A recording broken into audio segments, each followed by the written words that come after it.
بینەرانی خۆشەویستی تەلەڤیزیۆنی کۆمەڵە سڵاوی گەرمی ئێمەتان پێشکەش بێت. خۆشحاڵین کە بۆ جارێکی تر لە ڕێگای بەرنامای ڕاوێژ بە شێوەی ڕاستەوخۆ میوانی کۆڕ و کۆمەڵی گەرمی ئێوەی خۆشەویستین. ئەمڕۆ جومعە سیویەکی پشپەڕی 1401 هەتاوی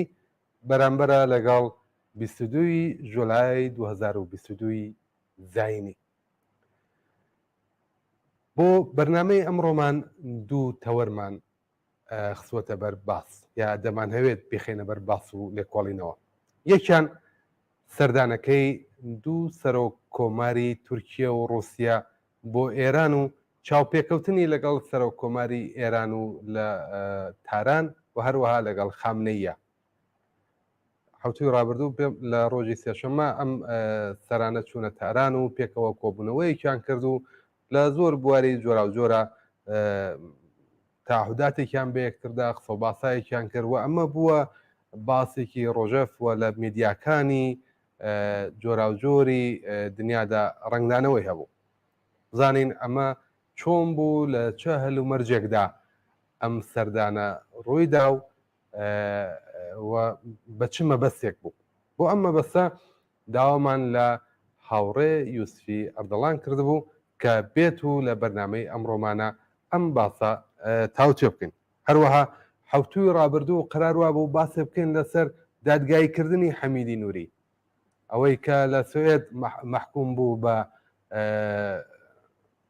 حەبسی ئەبەد بە تاوانی جەنایەتی جەنگی و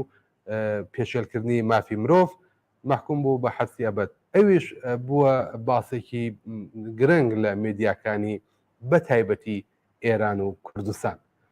بەداخەوە بەهۆی کێشەی تەکنیکی نەمانتوانی ئەو بەرنامەتان پێشکەشکەین. ئەمڕۆ ئەم بەرنامە بڵاوەکەینەوە، بۆیە کاتی بەرنامەکەمان زیاتر لە ڕۆژانی پێشوو یا لە جمعەهای پێشوو کاتەبات و درێژترە خایەنێ. ئێوە دەتوانن لە هەردوو تەوەرەکە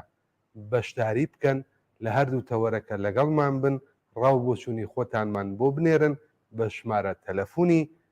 2046 720 61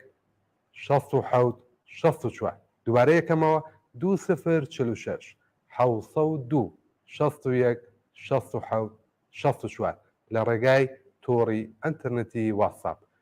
جێ ئاماژەیەکە بۆ بەشی دووەم یا بۆ تەوەری دووەمی باسەکەمان هەڵسوڕاوی سیاسی و پێشمەرگەی دێرینی کۆمەڵە کاک ڕەحمانی غوڵامیمان لەگەڵا دەبێت. بەڵام بۆ تەوەری یەکەمی ئەم باسە هەروەک دەبینن هەڵسوڕاوی سیاسی و لە مێژینە کاک یوسفی ئەردەڵانی خۆشەویستمان لەگەڵا. کاک یوسف سڵاون لێبێ، ئەم کاتت باش. سڵاو لێوە لە بینەرانی خۆشەویست لە خزمەتتان. سپاس خزمەت لێمەوە کاک یوسف. ئاگاداری دانیشتنەکەی سەرانی سەرۆک کۆماری سێ وڵاتی ئێران، تورکیا، ڕووسیا، ئیبراهیمی ڕەیسی و ڕەجەب تەیب ئەردوغان و ولادیمیر پوتین بووی. حەزەکەم بزانم ئەم سەردانانە پێشتر ڕووی داوە، زۆر جار یەکترینیان دیوە، ملاقاتیان کردووە، معاهدە و قەراردادهای جۆرا و جۆر ئیمزا بووە. بەڵام ئەم جارە زۆر ئەم دانیشتنە زەخکراوە، ناو میدیاکانە باسی لێکرا، تاوتوێکرا. تایبەتمەندی ئەم دەورانە چی بوو کە ئەمە ئاوا بەرچاو بوو یا گرنگی پێدرا؟ هەروە هەمووان دەزانن لە قەیرانی دوای کۆرۆنا و لەگەڵ کۆرۆنا کە وجودی هەیە، ئەو خەیرانە بۆ وجود هاتێ یەکێک لە ئەوەی کە لەم خەیرانە دەرچن هەموویان، هەموو سەرمایەدارەکان، هەموو کارخانەکان بۆ تەولیدی ئەسلحە کە سادەترین و بەرچاوترینە لەواقع لە ڕووسەوە بگرین کە حەملەی کرد بە ئوکراین تا ئەوەی کە وڵاتە غەربیەکان بەجێگەی ئەوە هەوڵ بدەن کە ئەو شەڕەیە ئەو پێکدادانە کە ئەویش لە مێژەوە لە وەختەوە کە کریمەی خستبووەوە سەر رووسیا یا بەلە ئەوە بەجێەوە پێشەوە بگرن، هەر لەبەرەوەتیان یارمەتی ئۆکراینە دەن و ملیار ئەسلحە لە هەموو لایەکەوە چ ئەمریکا چ کشوەر ئەوروپایەکان یعنی ئەوە یەکێک لە هۆکارە قەیرانەکانی تەواوی جیهانی سەرمایه‌داریە کە شەڕ ئەوە شتێک نییە بە شعار بێژگێ ماهیەت و حالە جەرگەی سەرمایه‌داریە و لە قەیرانە شەڕە خۆڵقێنێ دیان لەم دەورانەوە کاگیۆسف داوای لێ بردنەکەم ئەگەر یەک تۆز کامپیوتەرەکەت بێنیت بەرەو خواردبووی کا تۆزێک تەسویرمان باشتر وات ئەو تێک زۆر سپاس دەکەم بۆ قسەکانم پێ بڕیت ئاوا زۆر عالیە جا مەسەلە ئەوەیە ئەو شەڕ و پێکدادانەها لە ماهیەتی خودی جەوهەری سەرمایه‌داری نوین یان نێولیبرالیزم کە پێدەڵێن ئەوە لە ماهیەتی خۆیان هەیە جا لە فرسەتای جۆرا و جۆرە هەڵەخوڵێ لێ شەرایەتی ئیسا لە یەک ساڵی ئەخیرەیە شەشمانی ئەخیر هەر بەو جەروا کە ئەزانین تەمەرکۆز کراوەتە سەر مەسەلەی ئوکراین و هەروە ڕۆژەڵاتی ناوەڕاست یەکێک لە خاڵەکان بە ڕۆژەڵاتی ناوەڕاست چەندین و چەند ساڵە دەیان ساڵە یعنی لە 2000 بەر لە ساڵ 2000ەوە کە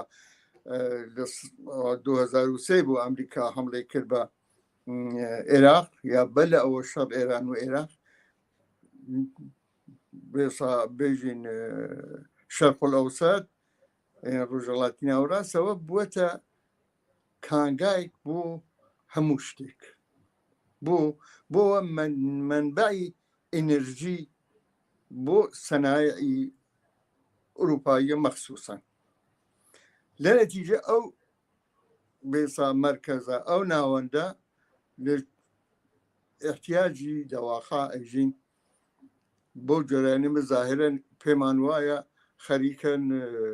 یعنی سیاسەتەکانیان شکستەخوا وەلی نە لەو وەزیەتە نائارامی ئەو وەزیەتە ئەوێ بەهۆی ئەوە کە تەواو کشوەرە غەربیەکان بە تەور کولی تەسەلوت زیاتریان بە بەسەر منتەقا دەر هەر سوورەت ئەو وەزیەتە واسکایی بینی ئیسە وردە خەریکە تەسکتر و تەسکتەرە بۆسەوە ئێران دەلایەکەوە تەحریمە ئەوێ تحریمەکان دەور بداتەوە رووسیەش هەر بۆ جۆرە لەو لاوە چین ڕشتی اقتصادی کردو دەبێ بە ناوەندێک بەرامبەر بە اقتصادی غەرب و ئەمریکا ئەبینین وردە لە خودی یعنی بەبێ ئەوە بێژین ئێرادەی فەردی یا دەوڵەتی یەکیان بێ ئەو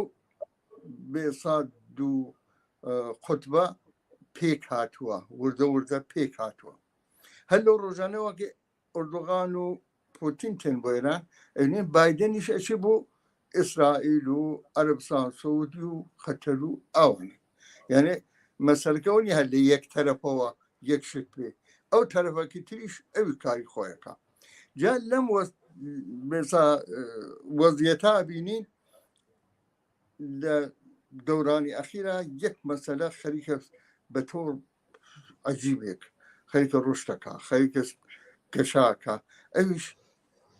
فاشیزمە یەک نوع بێژین ناسیۆنالیزمیکی شوێنیستی هەرە دەڕەندە لەو لاوە ڕووس هەر بە هۆی ئەو دەڕەندگی ئەزەمەت تەڵەبی رووسیەوە هەمڵاکا بە ئوکرانیش ئەوینین پێش ئەوەیش هەر حاڵەتکی فاشیستی بوو نسبەت بە رووسەکان تەیە بۆردەغان لە وڵاتێکا هەست کە ئەزانین ئەسەن دید و فکری ئەزەمەت تەڵەبی پانتورکیستە بە پشتیوانی ئیسلامەوە ئێران کە هەر لە ئەوەڵیش وەختارەکە هاتووە سەرکار بە خۆی بە خود پێکەزانی کە بتوانێت منتەقەی کە فەرهەنگێک بووە هەر لە پێشیشتا لە زمان حەمەڕەزاشەیشە هەر بۆ جۆرە ئەو ئێرانە ئەویست خۆی بکە بە کۆخای منتەقە و لەواخا بە خۆڵماروەژن هلالە شێعەیەک دروستکە ئێران و عێراق و سووریە و لوبنان کە ئەوە بێزا بەر بە ئیسرائیل بگرێ و ئەبۆ تەرتیبە ئێمە کوردەتکاوێنین چە نیرو چه خەرجێکیشی کرد بۆ مەسئلەی لەواخایژین فەلەستین و لوبنان ئێمە تەک ئەم پارامەتکە لاهین باشە ئەم سیانە کۆبووم لەسەوە یەکێ لە مەسئلە پرە مهمەکانەوە کە عەجایبی شتێ ئۆردوغانە کە تورکیا جزو ناتووە، یانێ هاوپەیمانی ئەمریکایە، هاوپەیمانێکی نظامی ئوروپا و سەبت و سەخت وام هەر لەو حاڵەتا بینی پارەکە پێرارەکەیشتەوەخا شیسم موشک 300 لە رووسیا کرد ئەمە نایتەوە تەکێک زاهرە نایتەوە تەکێکە، بەڵام ئەوەی ئەزانین کە رووسیا تەک تورکیا بۆ ئاوا ئەو تێکەڵاویانە هەست دەریای بەحرەش کە یەکێ لە ڕێگەکانی ئرتباتی رووسیەس تەک ئاوگەل دنیای ئازادا کە مەدیتەرانە بێ کە مهمترین بێسا شوێنەواری دەریایی دنیاە فقط تۆڕی داردانێت و بۆ سۆر و داردانێدا کە ئەوە هابەدە تورکیەوە و هەمیشە ئەو بێسا زیادە خوازیە لە رووسیا ئەکا و لەسەری مەعامڵاکردیە هەمیشە ئەوە بووە و تەک رووسیا هەمیشە ئەو مەطلەبیانە بووە هەتا لەزان تەک شەورەویشە بوویانە ئەوە بێسا ڕێگەیکە کە ئێمە قودرەتی پێکا تورکیا لەم لاوە ئەبینین بۆ دەوردانەوە ئەو تەحریمەلەوە کە کریا تەرحێک هالە ئارادا خەریکە ئەڕواتە پێشەوە جا چەندە مۆفەق بێ معلوم نییە بۆ شکاندنی ئەو بازاری پولی دنیاییە کە ئیتر بە دولار نەبێ ئێران چای بکا بە دولار نەوت نەپرۆشێوەلێ لە دنیا جارە بازار جوانی هەر بە نەوت بە دولار نۆتەکردن و ئەیفرۆشن بەڵام ئەمان هەوڵەدەن چون نۆتێکی زۆریان نۆت و گازیان هەیە هەم رووس هەم ئێران بەڵکە بتوانن بە پارەیەکی تر ئەو ئاڵوگۆڕ بکەن هێند کڕیارێکی زۆر باشە بوو ئەم نەوت و گازە منفعەتیشی لێ بە در هەر سۆت وەلێ رووس و ئێران لەسەر ئەو مەسەلە پرە مهم بۆ بەیان ئەگەر تەوەجۆ بکەین رووس تەک ئێرانە ئیستا لە مەرزەکە بیرین دروست لە باکووری ئێران لەسەر بینە دوو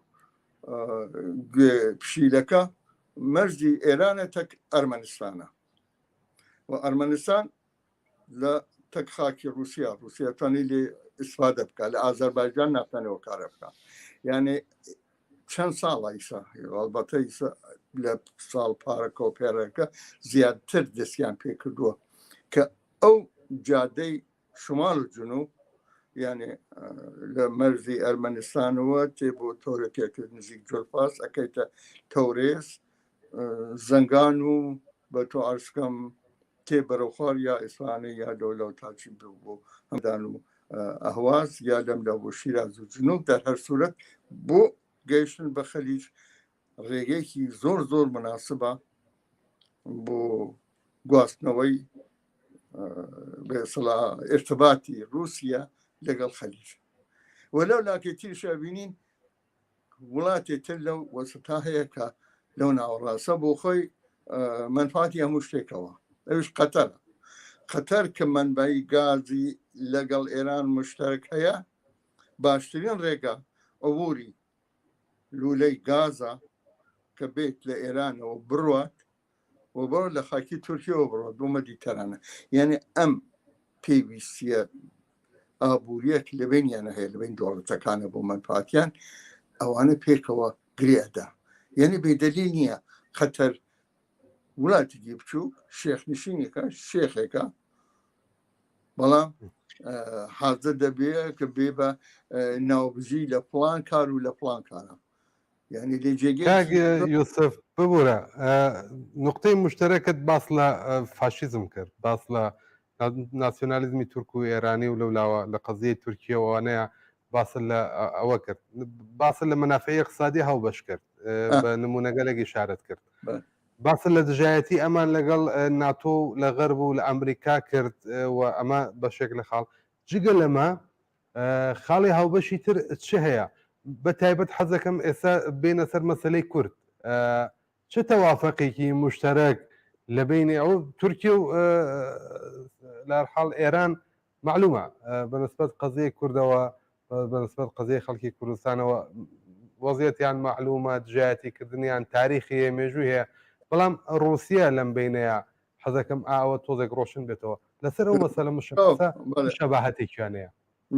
کامەڵەن ئەو شتاکەمە هەر منزورمەوە بوو ئەو خاڵە بەرچاوەکان مشتەرەک واکی هەیانە بیخەمە بەرچاو جا بژم لە شرایەتی ئەمڕۆژەکەمانە کۆ دەبنەوە ئەساس قزیەکانەوەیە بەڵام ئەوی واکە فەرماشگەن لەسەر مەسەلەی کورد ئەبینین هەمیشە گرێبەست هایەک لە مێژەوە لە زەمان پالەویەوە لە زەمان پالەوی باوکەوە بووە تا ئەو پالەویەکەی تر پەیمان بەغدادمان بووە ئەو پەیمان تارانمان بووە کە بریتی بوون لە ئێران و عێراق و تورکیا ئەلبەتە لە وەختەکانترە پەیمان نظامێکی بوو پاکستانیش لە وەختا لەگەڵیان بوو ئەو بەتۆ ئەشکەم لە نیوان ئەو وەختەی عێراق و ئێران و تورکیا دیارە مەرجی یا سنووری هاوبەشیان منتەقەیەکە کوردە ئەوە بووە لە خراپترین شرایطە پێکەوە هاوبەش بوون متفق بوون لە سەر کوتی مەسئلەیەک کە لەو منتەقا هەیە بەناو کوردە کە ئەو مەسئلەی کورد دوای شەڕەوەڵە و دەستی پێی کردەوە سەری هەڵناوەتەوە جا لێرە دەڵێن رووسیا چکارەیە رووسیا ئەبینین کە لە وەختەی کە عێراق و سووریا جز و هاوبەشەکانی سۆڤیەت بوون ئیتر ئەو بەسەر هات و سۆڤیەت ڕووخا و بوو بە هەر ئەم رووسیای سە کە هەست وڵاتە متحدەکانی رووسیا لەعانە ماوەتەوە بە تۆ ئەشکەم عێراق لە ئەو تەنزیماتە جودا بووتەوە لەمنە خودی عێراقیش ئیتر بە کووری عێراق کە بێتە باشووری کوردستان ئەوە خۆی ساحێ و ظاهرەن ساحە و نەخشە لە نەتیجە دەوڵەتی عێراق ئیتر لەم معادڵاتە شتێک حەسەیە هەرچەند لە نظر قانونیەوە وەختە گەرێکیان بێگرێ بەستێ شتێ بکەن لە دەوڵەتی عێراقاشێ ئەو ئیمزا و شتە بکە بەڵام لە حاڵەتی واقعە ئەوە هەرێمی کوردستانە کە هەرێمی کوردستان شەزانی چەندە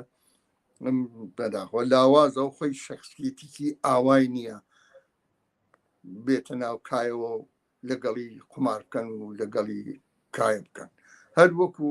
ئامرازێک کەڵکی لێ وەرەگرند لەو لاکەیترەوە وتمان بەشێکی مەسەلەی وجودی رووسیا لە سووریا بوو سووریا یەکێک بەشێکی یانێت بەندەرێک گەورەی لە دەریای مەدیتەرانە بەدەست رووسەکانە و هەر لە وەختیشەوە لە ئەو وەختێواکە سەر هەڵدانی بەهاری عەرەبییان و دوتی گەیە سووریا لە سووریا بوو کە بەرگری پێکرا ئەو بەرگریە هی تەریا بەشار ئەسەد نەبوو خودەتی بەشار ئەسەد نەبوو ئەوە رووسیا بوو کە نەیهێشت ئەو بەندەریە لە دەستەرچێ و لە تەرێخ ئێرانەوە یانێ بەکار ئێران بووە ئامرازی ئەنجامی سیاسەتەکانی رووسیا لە رووسیا لە سووریا ئەو رابطەی ئێران رووسیا سووریا ئەوە هەیە لە نەتیجە وەختارەکە ئێستا مەسئلەی داگیرکردن بەشێک لە خاکی سووریا هەیە رووسیا تێدەمەیان زمن ئەو ارتباتە اقتصادیەوە کە وتمانەوە ئابوووریەوە کە ئەوە هاوبەشیەوە کاسیان لەسەر مەسئلەی سووریا مەسئلەی رووسیا شەرتە مەسئلەی هەلە پشتەرەوە وەلە شەرتە ئەو مەسئلەیە هەتا وەختارەکە ئەبینی لەسەر مەسئلەی زمانی حافظ ئەسەد وەختی پێکاکا پێک هات لەوەخا بە پشتیوانی و پشتیوانی تەواو رووسیەوە ئەو سوورەتی کردە یعنی وەکوونی هێزێکی موازی حکوومەتی سووریا هەمیشە لە سووریا وجودی بوو بەو شەرتە قبل مسألة كرد سوريانية يعني إيش مسألة صلاة سوريا بس هناك لك مسألة كردة بلكرين بشكل سوريا مسألة خويتي دايا جاي تلبس شجورك رجعون ولی سیاست گذاری یا بیشین راویش کاری اصلی کی اتانین لا شنواره کی لا روسیه و بگرید بو اویا که قصوبا سکانیان وقتاره که اکلیه الان لسوریا ایران و روسیه و پشتیوانی ایران و وجودی هیا که گشتوت بسا برابر المقابله لقل ویسکانی ترکیا لأن اختلاف يعني هيا بلا لسر موزايكا لهر سيلاوة مسألة شوينيزم لواخا فاشيزم هالا سر قلدانوا لسر أو هر سيانيان كاملا سوريا ولسر أويك أو منطقي كردواريا قماري لقلب كان كاي لقلب كان أو إيش هي متأسف أنا أو احتمالها هي أو احتمالها هي كهميشة كلوية روسيا هميشة قماري كلوية لقلي يعني بدرجاتك بلين كلدجاتي كردني ولاتاني داير كر لكردستان وقت تركيا إيران روسيا هميشة بالبشت وبشتيواني أولاتانا بوا أجر أو يعني كتول ميجوهناتو يا إسلاشي لقلبت دواي دانيشناكا أو بالبشتي حكومة سوريا بالبشتي سوريا بالبشتي حكومة سوريا إيش أوي درسوا مملكة كي لو خواكش تمامية أرجع راقي شنو خانة قبشي ليلا شيء يتر سوريا حتى دولة كي كم ترى احتمال مني أو بشيا ضرورية ولي شون معاملة بكرية وبش قيمتك أو معاملة بكرية معلوم نية والله هيش معلوم نية كأو كارنكا هل بوجرواك تركيا وها مخالفة جناك لوي أصلا استدلالك إيش يا روايا كروسيا بري أوكران دا يلقى جاجي هل بو دليل من يششم كردستان سوريا داكي لكم حد درس بو دليل شون أقرب زانين لباري ميجو يو دواي شبي أول أو جغرافيا واكي بس ساكس بيكو داينيا أو هيشتا منطقة موصل لأصلا وكو حالتي بينا بيني دان رابو يك وقت تصور يعني أو كبتوان ولاتي كي خود مختاري تيادابلن كناكر بلا هربو جرواكي بحرين جزو إيران هربو كدوايا وجيان كردو بطور كلي موصليش هر أو حالتي أبو نسبة أسمول بالنسبة بأنكارا لأنه النقش الجغرافيائي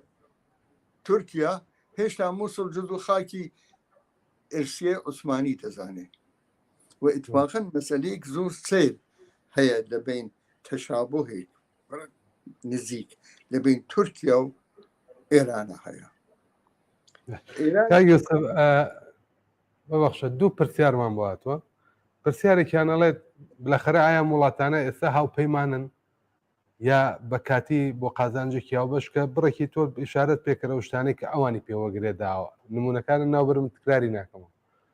هاوپەیمانن یا چی پرسیارێکی تری شاتوواڵێ کاگوسف لە قسەکانە باسیەوەی کرد کە تورکیا لەو لاوە دێت موشێکی ئێسێڵسەد لە رووسیا سێنێت بەڵام لەو لاشەوە ئەندامی ناتۆیە و لە بەرەی غەرب و وڵاتانی ڕۆژاوە لە سەروی هەمویان و ئەمریکایە ئەمە چۆنە ئەمە بۆی پرسیارەڵێ چۆنە ئەتوانێت لەم لاوە هاوپەیمانی رووسیا بێ لەو لاش و ئەندامی ناتۆ بێ لە حاڵەتێکە کە هەموو دنیا پێی وایە ناتۆ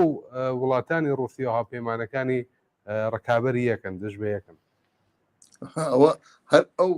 لەو ئاخا غامز بوون و پێچی دەبوون قەزیەکان دنیا هەر ئەوەیە بڕیا هەموو شتێ ڕەش و سپی بووای هیچی دیجیتال نییە هەموو شتێ ئالیاژێک لە ئەلعانەی فەقەن بە تاوی نیشانە ئەو ئالیاژە ئەو تێکەڵاویە وهای کردووە کە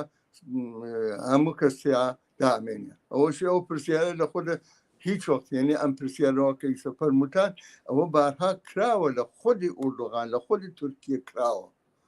بەڵام خۆ جوابی دیکە نەداوەتەوە ئەسڵان هیچ مەسەلەی ئەوە نەبوو یعنی لە ڕۆژێکا کە ئەوان تێکەڵاوێکن تەنیا مەسئلە ئەوەیە کە ئەو شتە ئیمڕۆ منفعەتی دەوڵەتینی جوابی خێرانەکانی دەوڵەتی تورکیە بداتەوە جوابی خێرانەکانی دەوڵەتی ئێران بداتەوە ئی رووسیا جا چی تێت دەو بینە هیچ ڕەشوسپیەک لە بیندا نییە یعنی ئەو وەختەی واکە ئەمانە پێکەوە لەولاوە ئەتۆ مەگەر بەبێ ئیجازە یا بەبێ چاوخونجان ئەمریکا تورکیا ئیتالی لە رووسیا لە مەسەڵەن لە رووسیا موشکی سێسەد ببێ حتا ناتۆ خۆی ئاعترازی نەکرد وژن لە ناتۆ پرسی ئەی بۆ ئاعترازت نەکرد ئەو خۆ هاوپەیمانی ئێوەیە چۆن تێک ئەمریکا تەک رووسیا ئاوایە ئەوانە تایکن کە لەواخا وڵاپیچی دێکی خەزگە غامز بوون خەزیەکە هەر ئەوەیە کە خارج لەوان ئێمە ناتوانین لەسەر لەواخا ڕەفتار و ئەوە خاڵێک تێرێتە بەرەوە کە بەرەی خەڵک ئەگەر مبارزەی هەیە نە ئەتوانێ نە دروستە کە لەسەر معادڵاتی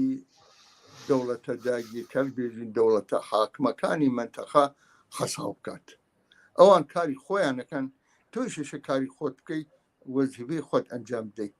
یانەکانی ئێمە لەسەر ئەوەی کە گۆیە مەسەڵەن اختلافێک لەبین تورکیا و مەسەڵەن ئێرانە بێ بتوانین لەو بینە ئیستفادەی بکەین ئەوە بدەگمان ئەگەر پێش بێ یعنی تۆ فکرەوە ناتانی بکەیتەوە وەلی تورکیا خصوصیەتی کەیە کە هیچ وەخت یارمەتی مەسەڵەن کوردی ئێرانی نەداوە ئەسن لەو جەهەتان نەبووە یا یارمەتی کوردی عێراقی نەداوە ئەو وەختە مەسەڵەن تعداد دێژی سەدام بووایە ئەو کاری نەکردووە ئەو فرە فاشیستە لەوەسە فرە ڕەگەزپەرستە لەوەسە ئەو کارە نەبکە وەساسن کوردی قبول نییە و ئەو پاکتاویە واکەی لە زەهنیا هەیە لە شتێکە مەرزگی خەتەرناکە لە منتەقا و ئێران و تورکیا هەتیان وەکو یەکن جا چۆن وەکو یەکەن خاص نەزێرا بگرین دوای شەڕ ئەوڵ لە تورکیا ئەتا تورکیا تێتە سەرکار کە دێت دەواخا دەوڵەتی مۆدەرندانێ دەوڵەتی مۆدەرنێکی لایەکی نظامی سەفت و سەخت شەبیهی ئەوە فرە سوکتر لەوە ڕەزاشا تێتە سەرکار هەرگەرکێ کارەکەی ئەوە ئێدامە بۆکو ئەو بکە ئەوی دەوڵەتی مۆدەرنی ملهۆڕی نظامی تێرێتە سەرکار هەتیان لەژێر سەیتەرەی خۆراپە و دینی ئیسلامە هەیە ئەم شێعە ئەو سنی ئەو دوانە هەتیان بوون ئەو میراسی حکوومەتی خلافەتی عوسمانیە ئەم میراسی حکوومەتی لەواخا بژین سەفەوی و خەجەرەکە خۆراپات تا ئەوجی قەزیەکە بوو یا هەتیان دیارە هەتیان تاریخ و مێژوویکی جیاجیان هەیە بەڵام لە ساڵانی یعنی ساڵی هەشتای میلادی بێژین یا 1957 و 58 لە ئێران و تورکیا تەغییراتێکرێ خۆنیەک تێتەوە بۆ ئێران لە تورکیا بۆ ئەوە کە ئیسلامیەکان ئەوان ڕگەشیان کرد بوو بۆ گەشەنەکەن کوردای ئێڤرەن هاتە بەرەوە ئێڤرەن کوردتاکی کرد بگیر و ببەند و بزەن و ئەوانەی کرد بەڵام ئەو نوتفەی دینیە کە ئەم حکوومەتەکەی ئۆردوغان ئەو وەختە ناوێکی ئیسلامی بوو خەدەغە کرا وەلێ بە ناوی غیرە ئیسلامیەوە هاتە مەیان و بەڵام ئیساوینین هەر دروست وەکو حکوومەتی ئیسلامی هەر ئەو حاڵەتی هەیە یعنی ئەو حاڵەتە ئیسلامی فاشیستی تورکیا ئەم شێعەی فاشیستی ئێرانیە ئەو دوو پارامترە خەتەرناکی لەبین ئێران و عوسمانیا هەیە کە وەختارێکە ئەبینین لە شەرایەتی ئیسا ئەو فاشیزمیشە لە ڕووسیەش گەشەی کردووە سيرية بقلنا فيرنيا أم حتى دبار إيدولوجي فكرية وأم دولة كلا أو خصوصية درندانا نا بياكلو بيكو يك بقلنا ولا بين إيران أو تشابهها زور سيرة لبين إيران مثلا تاريخ إيران وتركيا ده باش کاک یوسفیان یەک دوو بۆ بینەرێکمانی برازی لوتفی کردوە سڵاوی نردووە بۆت سپاس بۆ بینەرە لە ناوچەی هەورامانەوە کاک ڕەحمانی محەممەدی لە فەیسبوک نووسیوێتی رووسیا لە ناوچەی تەرتوس بۆ ماوەی 100 ساڵ قەراردادی هەیە و هەر ئاڵوگۆڕێک لەو ناوچەیە بێت بەبێ ئیزن و بەبێ ڕەچاوگرتنی بەرژەوەندی رووسیا نابێت لە بەشێکی تریش هەر کامنتی داناوە نووسێتی کە سیاسەتی داگیرکردنی بەشەکانی کوردستان لەلایەن تورکەوە بەتایبەت لە سووریا بۆ ئەوەیە کە هیچ شکڵێک لە دەسەڵاتداری پێشکەوتوو نەبینرێ لە ناوچە کوردیەکان بەتایبەتی ئەمە بۆ چوونەکانی کاک ڕەحمانی محەممەدی خۆشەویست بوو هەروەها و بینەرەش کە ئیبرازی لوتفی کردبوو سڵاوی نردبوو و دەستخۆشی بەرنامەکە و بەتایبەت سڵاو ڕێزی بۆ کاک یوسف هەبوو چەند پەیام هەر ئاوا بە ئیبرازی لوتف هاتووە سپاسیانەکەین کاک یوسف با بێنەوە سەر دانیشتنەکە لە جەرەیانی دانیشتنی سەرۆک کۆمارەکانی ئەم سێ وڵاتە لە تاران باسێکی گەرم لە ڕۆژاوای کوردستان کرا لە ئەو ناوچەی کە لەژێر دەسەڵاتی خۆمدیریەتی یا خۆبڕێوەبەریایە و ئەزمونێکی دیموکراتیک بە حساب دێ لە ئێستا لە ناوچەکە زۆر بە هەڕەشە ئامێز ئەو ناوچەی تهدی دەکرد پاشان هەر لەو سەر و بەندایە ڕۆژێک دواتر ناوچەی زاخۆ ئەو بەشە توریستیەی بۆمباران کرد و ئەوە بوو کە جەنایەتێکیشی لەو ناوچەیە خۆقان ئەم دانیشتانە چ پەیوەندیەکی بە ڕۆژاوا و بە خەڵکی کوردستانەوە بووە بۆ تورکیا ئەمانەی گرت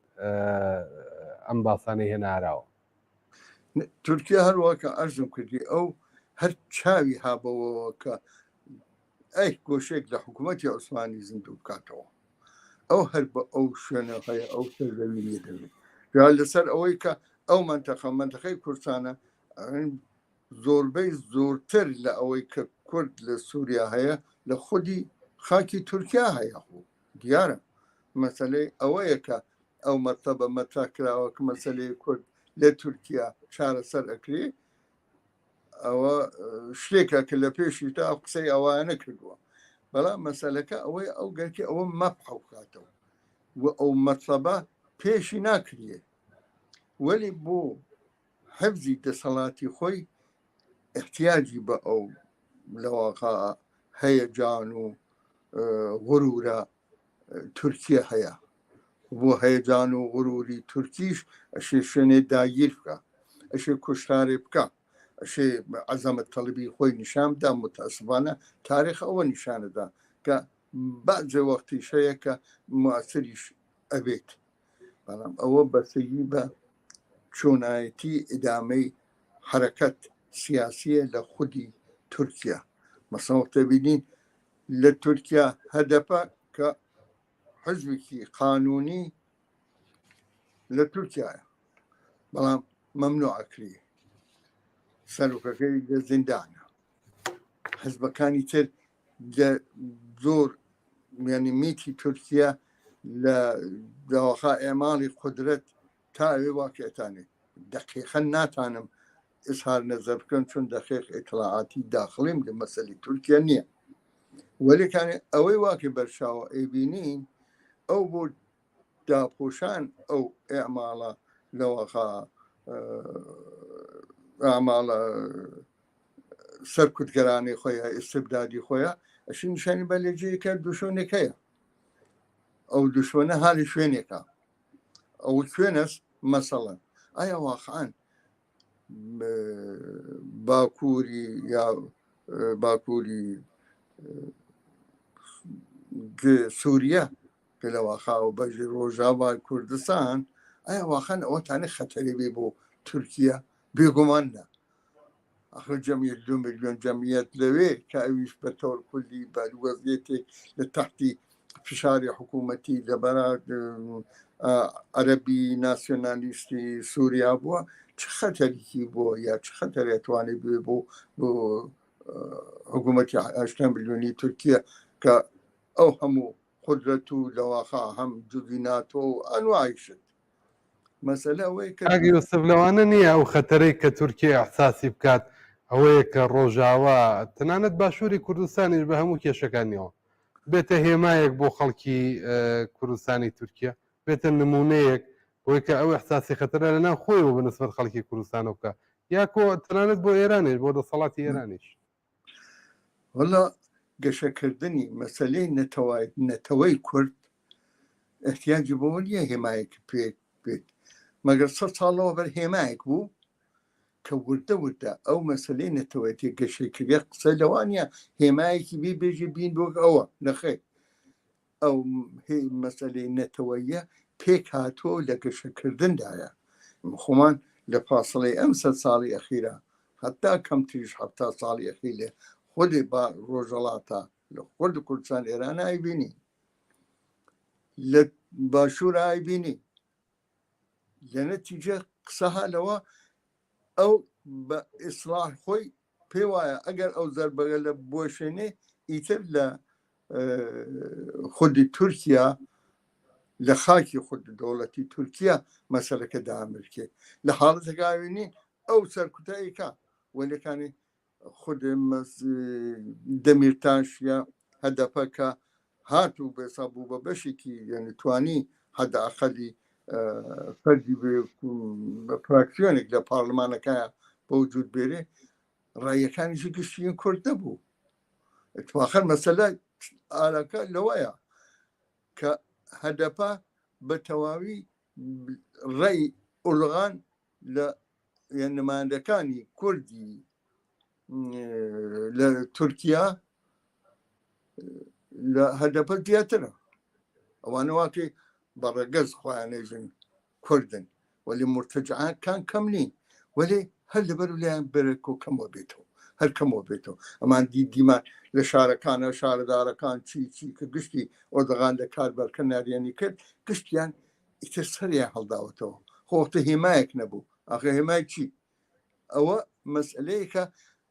ئەوێ بەری بگرێ ئەوێ بەر ئەو پرۆسە بگرێ بەڵام پرۆسەیەکە ئەمانان 100 ساڵ دەستی پێکردووە و ها لە گەشەکردنیشە بەداخەوە هەموو هێزەکانیش مخالفین وەلێ ئەوە شتێک نییە ئەو ئەوێ ئەو کارە بکە بەڵام پێ وایە سەرکوتی ئەولا بکە ئیتر مەسەلەکەی خۆی چارەسەرەکرێکم متاسفانە هەر فقط زەخت و زەبرەکەی بۆ ئەعمال قودرەتی لە تەواوی تورکیا ئیسفادەیەکە وەلا سەمەرێکی ئاوای لە تاریخ تاریخان ئەبینی نابێ کاک یۆسف با من پرسیارێک ئاوتۆڵێک بە سەراحەت بکەم لە تۆڵدان بۆ چۆنت چییە لەو بارەوە دەوڵەتی تورکیا ئەتوانێت ئەزمموی ڕۆژاوای کوردستان بە تاواتی لە بن برێت بەو هەڕەشانە بەو هێرشانە بۆ سەر عفرین بۆ سەر کوبانی بۆ سەر ئەوەی کە کردوێتیوە بۆ داهاتوش ئایا لە دەسەڵاتی ئەم حکوومەتە هەیە کە بتوانێت ئەو ئەزمونە ناوبەرێ بە شناختێک کە خۆت لە هەردوو ئەم دەسەڵاتداری تورکیا حالێکی سەختە ئەبێ زۆر ئەزانم بەڵام هەر حەزم کرد زۆری سەخت نییە فقط شتایەکە ئێمە خۆمانیش نابینی ئێوە پێتان وان نییە هەر ئەو هێمایە ئەو وەختەواکەی نە هێتفۆن بوو نە هیچ نەبوو بە تۆ ئەرسکەم نە پشتیوانی بوو نە هیچی بوو هەر ئەو ئەزمموی ڕۆژەڵاتە هەر ئەو 2 ساڵی ئەوەڵەواکەی بوو یعنی لە ساڵی 57ەوەکە ئەو پیان ئێران کرا حتا کەی ساڵی نزیک 59 مەگەر لە ڕۆژەڵاتە چ بوو خەڵک خۆیان ئیدارا کرد بە تایبەت نمونەی هەرە بەرزی حرەکەتی مەدەنی لە ڕۆژەڵاتە بەرچاو بوو بەداخەوە خۆشمان خەریکین لە بیریەوەینەوە هەر ئیمڕۆ یعنی دوێکە لە واقع بیرەوەریەجن دەستپێکردنی کۆچی مەریوانە ئێمە شەورای مەحەلەمان بۆ لەسنا شۆرای شارمان بووە کە ئەو شەورای مەحەلە و شەورای شار و دوایە بنکەکان نەتەنیا هیچیان لە ئەو فەرمەواکەژن خۆ بەدەستکردنی چجی لە ڕۆژەڵاتە هەر خودی ئەوە بوو وە گەشەدارتر لەوەیشە بوو بەڵام کەسمان نەبوو بەداخەوە ئەوەشەوە بۆ یەک وەختێک بۆ خەسارناسی خۆمان ئەشی چاوی لێ بخشتین ئەمانە بووە خۆوە نەبێت شتێکیشی تازە و نوێ بێ بە ئیسڵا وە دیومانە بە تەجروبە دیومانە هەر ئەو 1-2 ساڵە هەرچی حکوومەتی مەرکەز حکوومەتی ناوەندی ئێران نەبووە ئەمنیەت بانترین وەزعەتی بووە ئێمە ئەمنیەتمان وەختێ بووە کە حکوومەتی ناوەند نەبووە خەت بۆ خۆی ئەیتانی خۆی بە پارێزێک ئاسان ئەو جۆرە جەنایەت گەلێکە لە وەختێکە حکوومەتی ناوەند هەیە وجود هەیە لە وەختە زۆر کەمە بووە مەسەلە ئەوانە شتێک نییە کە لە بین بچێ نەخێر لەبێن ناچێ و ناتوانێت هیچ لە بین بێ ئەوە شتێکە لە هەڵقڵاوی جەرگی جەماوەرە هی ئەوە نییە کەسێ لە شوێنێک شتێکی داهاوردوێ بەڵام دەرفەتێکە کە ئەو حاڵەتە دموکراتیکانە پێک دێ کۆچی مەریوان ڕێپێوانی سنە بەرەو مەریوان و شارەکانی تیش بەرەو مەریوان ئەو توێژێلە لە هیچ شوێنێکە لە وەختێکە حکوومەت جمهوری ئیسلامی هاتکە نەبووە کە تۆ 16 نەفەر لەژێر دەست چەمرانە لە پادگانێکە ئەسیر بن بێنە دەرەوە بۆ توێژکردن تەک شۆرایەک لە شۆراکانەکە شۆڕی شارست نەبوو لە مەریوانەکە 16 نەفەر لەژێر دەست چەمرانە ساخ و سەلیم هاتنە دەرەوە بۆ نانیێنێ ئەناسی کێبوون یەکی ئەندامی ناوەندی کۆمەڵە بوو هەمویان ئەیانی ناسی بەڵام ئەو قودرەتە ئەو وەزیەتە کە ئەو فرمە مەدەنیانە لە ڕۆژەڵاتە بووە بەداخەوە کەمی دوارە بێ ساژن ڕڤیزیۆن یەکەن یا چاوی پێ ناخشنینەوە ئەو شتامانە هەبووە یعنی ئەوە جزوی ئیتر بووە سە خسڵەتی حرەکەتی کوردەواری نوێ آخر دەورانێکمان گوردارانەوە یەک وەخت بوو کوردەواری و کوردایەتیکی عشایری بوو کە ئەوە وردەوردە لەوە خوددا حافزیە کرێ اتفاقنی سێ دەورانی قەیرانی ئاوایە کە لەو وەزیتە خۆرد واکە ئەیانیا زوانمانەوە وەڵا کورد هیچ دۆستێکی نییە ئیلا شاخنەوە نەخێر ئاوا قسەی 200 ساڵەوە بەرەو قسەیەکی عشایریە کورد اتفاقن دۆستەکان نەو شارەکانە وە گەشەکردن مبارزە گەشەکردن شۆڕش لە جەرگەی دڵی خەڵکەوە تەجروبەمان بووە ئەکرێت شدەنیە و دوارەش ئومێدوان هەیە دوارە بکرێتەوە شوخی نەبوو کۆ 2000 نەفەر ڕێپێوانکان بەرەو ماریوە شارێک بێژێ ئێمە گەرەکمان نییە ئەو حکوومەتە ئەرتش بێتە ناو شارەکە شارەکە بەجێکێڵن ساڵی دوایەوە بینی یا چەندمان 6 مان دوایەوە بینی شارێک وەکو شاری سنە ئەژێ من شخصیتم هەیە حاضر نیم ئەرتش لە ناو شارەکەمەوە بڕێت بۆ پادگان خۆ نەگەرێکی بۆ وەختە شعاری هیچ نەبوو 24 ڕۆژ بەرگریەکە لەو کارە کەس باسی ناکە کەس باسی ناکە متەسفانە ئەوەیە ئەو خاڵگەلمانە هەست یعنی ئەو کارانە شدە نییە ئەو مخاومەتێ لە شدە نییە یعنی ئەو 24 ڕۆژەی بەرخۆدان شارسنە هەروەسە دوایینەکەی کۆبانیە بەدخۆش وەختانە ئەو مخاومەت نیشانیان بەرچاوە زمانی خۆی و فرسەتی خۆی و بەرچاو لە دنیا دابینێ بەڵام بەرخۆدانی 24 ڕۆژی چنە کەس نبینێ بەڵام هەیە یەک جنسە یەک جۆرە شدە نییە قساوەیە لە بین بژین ئەو بیاوێت لە بینی بەرێ بە نەزەر ناگات تاریخ ئەوەی نیشاندا بە نەزەر ناگات ئەبینی دووپاتیشە بووەتەوە دووپاتیشەوێتەوە سپاس کاک یوسفگیان مقایسەیەکی باش بوو سەرەتاکانی شۆڕشی یا قیام لە ئێران و ئەزمونەی کە کوردستان بەنسبەت بنکەکانوانەوە مقایسەی لەگەڵ ئەوە هەروانەی کە باست کرد بەداخەوە کات مێدیا بۆ شێوە نەبوو کە باسابی خەبەریەکەی بداینا بەرخودان و مقاومەتی ئەو سەردەمەش دەستەکەمێکی لە کۆبانی و لە عفرین نەبوو کاک یوسف کاتمان ئەوەندە نەماوە بەڵام حەزم کرد باسێکیش لە ئێران بکەین پرسیارێک هاتووە با من پرسیارەکە چون بە فارسی هاتووە تۆزێک کورتی کەمەوە ئاوایەڵێ بۆ وەزیەتێک کە ئێستا لە ئێرانە هەیە بەو شرایەتە اقتصادی کە ئێستا لە ئێرانە هەیە مەسلەی بەرجام مەسلەی نەوعی دەسەڵات یارێتی و هیچ پلان و بەرنمەیەک نیانە بۆ چاکردنی وەزیەتی اقتصادی کۆمەڵانی خەڵک و ڕۆژانە لە ئێرانە ڕوبەڕووی ناڕزایەتی ئەترازاتی مامۆسایان و کرێکاران و پەرستاران و بانشەستەکان و تەوایەوە نابنەوە کا یوسف پێی وایە کە کۆماری ئیسلامی بەرەو هەڵدێرە ڕوات یاک و ئەتوانێت خۆی لەم قەیرانش جارێکی تر ڕزگار بکات هەڵە تەنیا مەسەلەی ئەوە کە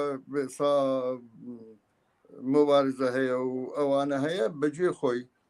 یا ناکارامەی دەوڵەت بەجێ خۆی ئێمە جەهێل بووین ساڵانی 6 میلادی دەڵێم ئەو وەختە لوبنان تووشی قەیران بوو مەسەلەی فەلەستین بوو تووشی قەیران بوو حتاکو ئیمڕۆ 72 میلیۆن لە لوبنانە حکوومەتیان کردوە حکوومەت لوبنانی شەر هەیە یانێ مەسەلە ئەوە کە ئەگەر ناکارامەی دەوڵەتەکە بێ دەوڵەتەکە خود بە خۆت هەڵەوەشێتەوە تاوان بێ نەخێت تەوا کیشوەرە ئەفریقایەکان هەر بۆ جۆرە کز و لاواز و ناکارامۆن بەڵام هەر بۆ جووری شامێنی پشتی جێ ئەگرێتەوە بەڕاستی ئەوەیە کە تاریخ ناکرێت و دیاری بکەیت کەس غێبەزان نییە بەڵام ئەوەی واکە ئەبینرێ هیوا هێرێتە بەرەوە هەر ئەو معلمانە جنبشێکە ئەو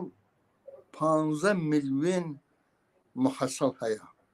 مانای ئەوەیە کە تقریبەن هەر ماڵە یەکێکیان لە مەدرسەدایە و لە رابطە تەک معلمەکانە خودی انتقالی ئەو لەوەخا هەستە زانیاری شۆڕشتیێرانەیە هیوا بەخشە مەسلەی کرێکارانە هەر لە ئەو تا وەختارێکە کار هەیە تا کارخانە هەیە تا حکوومەت هەیە شۆڕشی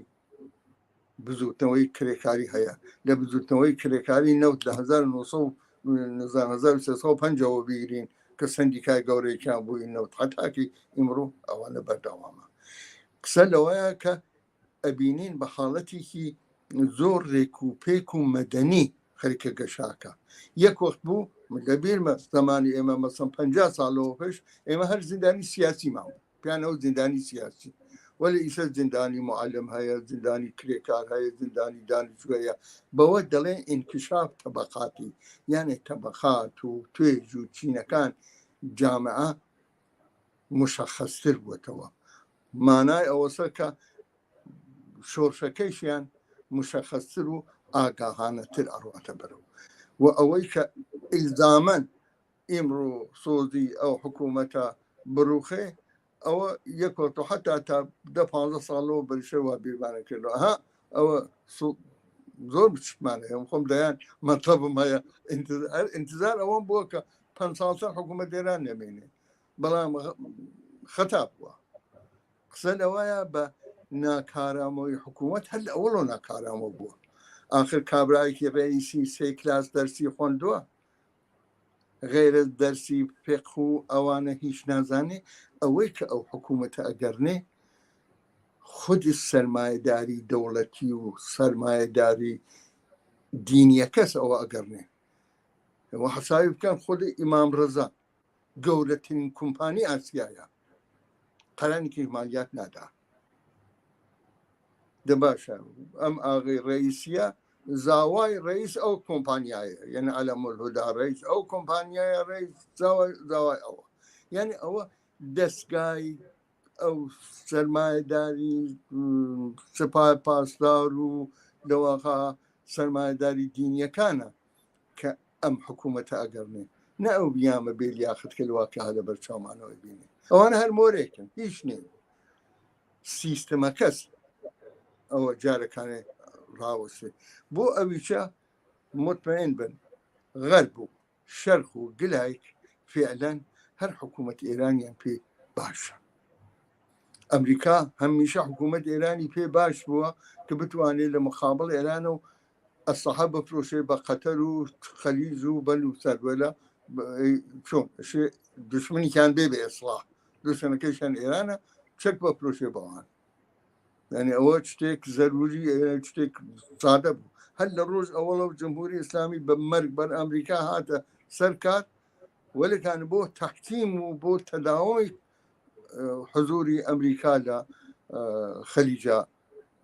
کاری کردو حتاکی سیچێکە یعنی ئەو منفعاتکەلیشێ بۆ ئەمریکا هەیە لەو تەرەفۆ ئەو پێی ناخۆش نییە حکوومەتی ئێران بڕوە هەر بۆ ئەوەیە لە چەندین تاڵەوە بەرەوە هەر ئەدڵ وەڵاوە گۆزینەی نظامی هانەبان مێزەکەمانەوە هەر ئۆباما شەیوت باوک بۆشی شەیوت وەلیشانی بە ئێران حملە ناکەن حکوومەت نادین بۆ بیگۆڕن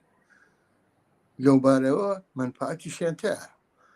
بەڵام لەباری ئیسەوە کە وردە خەریکە ئەو خۆتوێلە کە خەتەرناکە بەرەو هیوادارەوان نەبێ بەڵام ئەو قوتبی ڕووس و چین و لەوەخا بەلای تیرشە و هند و ئەمجا ئێران و تورکیشی تێکەڵاوە لە مخابڵی ئەو بەرەکەی تر کە ناتۆ بێت و ئەمریکا ئەمانەوە یەکوەخت ممکنی بیکەن بە شەڕ ئەوە شتێکترە ئەوە ناکریە بێژی بۆ حەساوەڵە ئەکریە بۆ جۆرە بەڵام خۆتوێکی وە ئەکریە تەسەور بێتە ئاراوە بەڵام لە حاڵی حاضرە حکوومەتی ئێران لە باری موجودیەتیەوە هەر بۆوە هەوڵەدا وەزیەت یعنی غەرب گەرکی نییە بڕوخێ جمهوری ئیسلامی بڕوخێ هەر بەو جۆرە ئەو نائارامیە پێ خۆشایەتیە چیە یان ئەم دژایەتی غەرب بۆ ئەمریکا لەگەڵ کۆماری ئیسلامی چی ئەگەر پێ خۆش نییە وڕوخ ئەخە هەروە هەموو شتێک تێکەڵە دژایەتی نییە هەر دژی نییە شەرە جوابێ ڕەشوسپیمان نییە هەرە مانوڕەیەکە دەوڵەتی تورکیا لەبێنی لە بنەڕەتەوە دژی نییە لە بنەڕەتەوە دژی نییە لەو وەختەوەکە لە گواردۆلۆپەوە گۆزینەی دینیان هاورد هەتاکە ئیسا ئیدامیاندا داعشیان دروست کرد ئەو وەزگێتە لە ئەفغانستان هەیە ئەوە نەبێ بێژین ئەمریکا شکستی خوارد ئەمریکا ئەوەیە دەوێ ئەمریکا هەر ئەوەی دەوێ واکە ئیسە لە عێراقایە بەڵام ئەوەی بێژین هەموو شتێک وەکو سوارەی شەترەنج دەتوانێت قماری لەگەڵ بکان نەخێر ئەوە نابێ بەڵام لە مەجموعە ئەو نائارامی دەوێت بۆ ئەوە چەک بفرۆشرێ بۆ ئەوە ئەو بێساس سەرڕێز تەولیدەواقعی وجودی هەست ئەوە لەبین بچێ وەلا حەسا ئەوە بکەن پرە سادە بڕش کەس هێندە ساکارە پیا سەری سوورەمێنێ حتمما پارەی یەکدانە فیشەک کلاشینکۆف لە قیمەت دانێ سەنگی گرانترە بەڵام لە نظریا بگرین لە ڕۆژێکا چەند فیشەک ئیتر لە بۆم و لە موشک و لەوانەوە بگوزەرین لە پاهباد و ناگام چی و ئەوانە بگوزەرین هەر فیشێک حەساوکەن چەندی خەسارەوێ 1000 ئەوەی ئەگەر بکەن بە نان خەڵکی دنیا پێ تێرەکەن ئەو نامناسب بوونە بۆ بەعدەی تەولید ئەوەیە ئەوە ناکۆکیەک دنیاییە کە وجودی هەست لەو ناکۆکی دنیاە ئەو نائینسانیەتە ئەو شەڕفرۆشیە ئەو گێرە و کێشەوە کە ئەیبینین وجودی هەست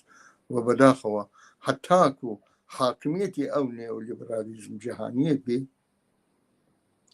بەدبەختی و نەکبەت لەسەر دنیا ڕۆژ بە ڕۆژ خراپترە بێ ئیتر نازانم ئایا واخان بگەیتە تەوەحشێکی عمومی دنیایی یا سەرهەڵدانێکی ڕزگاری خوازانە ئەویش کەس ناتوانێت تاینی بکە ئەو قسەی ڕۆزا لوکزامبورگە کە یەک وەخت بەڕاستی ڕاستی کرد وتی یا دەبێ بە بەدبەختیەکی تەواوی دنیایی یا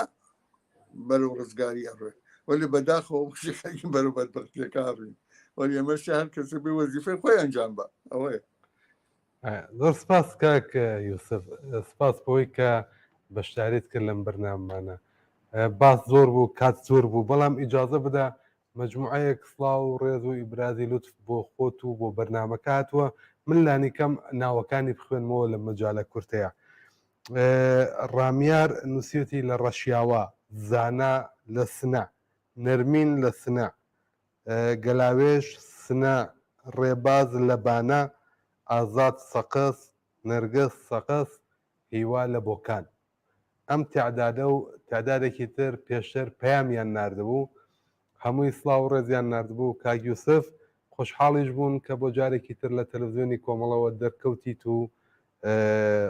ئەوە کە باسم کردی برازی لوتفیان کرد بوو. هەروتم تا کۆتایی بتوێژەکە ئەمانەت وێرای ڕێز و حرمەت و خۆشەویستی بۆ ئەو عزیزان و بۆ ئەو بەڕێزانە خۆمیش خۆشحاڵم کە دیسانەوە لە شاشەکەی کۆمەڵە تەلەڤیزیۆن و کۆمەڵە کە هیوادارم ئەو بێسا پێکەوە بوونە هەر بڕات کە گەشەکردن کۆمەڵە ببینینەوە. گەشەکردن کۆمەڵی ئەو 2 ساڵەی ئەوەڵە کە نمونەت لە ڕۆژەڵاتی ناوەڕاستان نمونەی بنکەکانە بینینەوە. زۆر شتی ترمان هەیە و چون شدەنیە ئیمە قسە لەوە شعار نییە، ئەوانە دەکرێت دیسان یەک جار کردووانە و دیسانیشەوە دەکرێت، بەڵام بە شێتە بناسرێتەوە دووارە. هەر خۆش بن سەرکەوتوو بن. ئێوە شەڕوە کاتی خۆش، زۆر سپاس بۆ بەژاری دووبارە، هەر بژیت بە شادی کاک یوسف. هەر بۆ لە بینەرانی ئازیزی تەلەڤیزیۆنی کۆمەڵە، دێنە سەر بەشی دووەمی بەرنامەکەمان، ئەوەی کە لە سەرەتایی بەرنامە ئاماژەم پێدا، دادگایکردنی حەمیدی نووری لە دادگای سوێد و مەحکومکردنی بە حەبسی ئەبەد. بزانین حەمیدی نووری کێ بوو، بۆچی مەحکوم بوو و چۆن ڕێگەی کەوتە سوێد. کلیپێک ببینین دێنەوە بڵاتان.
بەڵێ بینەرانی ئازیزی تەلەڤیزیۆنی کۆمەڵە و بەتایبەت بەرنامەی ڕاستەخۆی ڕاوێژ ئەو تەوەرەی پێشتر لە خزمەتتاندا بووین و پێشکەشمانکردن لەگەڵ هاوڕێ یوسفی ئەردەڵام بوو. تەوەری دووەمی باسەکەمان تایبەت بە دادگایکردنی حەمیدی نووری بوو. هەر لە سەرەتای بەرنامەش ئاماژەم پێدا ئەم بەرنامە قەراروا بوو حەوتوی ڕابردوو ڕۆژی جمعە ڕۆژێک دوو ڕۆژ دوای محکومکردنی حەمیدی نووری بڵاو بێتەوە. بەڵام بەهۆی کێشەی تەکنیکی نەمانتوانی و بەرنمێکی تکرارماندانە. ئەمڕۆ ئەمانەوێت ئەو بەرنامە وێڕای میوانی ئازیز کە یەکێک لە هەڵسوڕاوانی ئەم کەمپینە بوو کە دژ بە حەمیدی نووری لە سوئێد وەڕێخرا کاک ڕەحمانی غوڵامی هەڵسوڕاوی سیاسی و پێشمەرگەی دێرینی کۆمەڵە تاوتێ بکەین. حەمیدی نووری ناسرااو بە حەمیدی عەباسی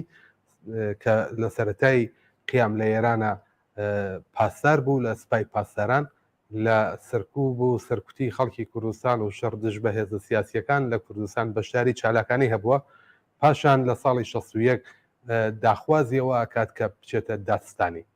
بە گوێرەی شاهیدانی دەی 60 ئەوانەی بەتایبەت لە ئیعدام لە ساڵی 67 ڕزگاریان بووە گوایە بەشێک بووە لە هەیئەتی بەناو هەیئەتی مەرگ لەگەڵ ئیبراهیمی ڕەیسی و مستەفای پورمحەممەدی ئیسماعیلی شوشتەری محەممەد مەقیسەیی یا ناسریان حسین عەلی نەیری مرتەزا ئەشراقی داودی لەشکەری گوایە حەمیدی نووری گوایە نا بە پێی ئەو شەواهیدەی کە هەیەەوە بەشێک لە واقعەتیشە معاونی محەممەدی مقیسەیی ناسرااو بە ناسریان بووە کە ڕئیسی زیندانی گەوهەردەشتی ئەو کاتی کەرەش بۆ دوایەوەش یەکێک لە بەشداربووانی یا چالاکانی ئیعدامی زیندانیانی سیاسی بووە. زۆر لەوە زیاتر تەوزیح نادەم ئەچینە لای کاگە ڕەحمانی وەڵامی خۆشەویست. کاگە ڕەحمان سڵاو و ڕێزم کاتت باش. ئەم کاتۆ باش کاگا کۆی عزیز و خۆشەویست سڵاو ڕێز بۆ خۆت بۆ هەموو ئازیزانی کۆمەڵە تێوێ و هەمووی ئازیزانە کە ئیستە بینەری ئەم بەرنامەی ئێوەن سپاس بۆ خۆت و بۆ هەموو هاوکارانت کە ئیجازەتان دامنێشدا ئەم بەرنامە بەشداری کەم. من بەڵێ زۆر سپاس دەکەم. من پێم خۆشە پێشەچی بەهۆی ئەوە کەم بەرنامەیە کە یاقسە باسێکە لەسەر یەکێک لە جەلادەکانی جمهوری ئیسلامی سڵاو و ڕێزی خۆم پێشکەشی هەمووی و بنەماڵی و ئازیزانەکەم کە ئازیزەکانیان بە جمهوری ئیسلامی لە ماوەی 23 ساڵە گیانیان بەخت کردووە. هەمووی ئەو کەسانە چ لە زیندانە چ لە شاخە چ لە شارەکانە چ لە ئاوایەکانی کوردستانە بوونە جمهوری ئیسلامی و حەمید نووریەکان بوونە هۆی تیاچوونیەوەن و گیان بەختنیەوە. دیارە تاوجێ کە من گەڕێتەوە من پێم خۆشە شتێکتان عەرز بکەم. دیارە سپاس بۆ تەوزیحەکەی جەنابەت کە قرار بۆم بەرنامە حەوتوی پێشوو بێ دوای ئەو ڕۆژی پێنجشەممە کە حکومەکەی حەمیدی نووری بڵاو کراوە. دیارە حکمی ئەوەڵی کە دادستان داوای 20 ساڵی بۆ کردووە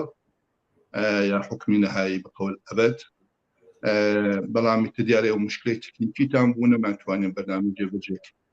من پێم خۆشە لێرە ڕاستەکەی نەکوەکو کەسێک لە ئەو کەسانە کە لەناو کەمپەینا بوون فەقەت پێم خۆش وەکو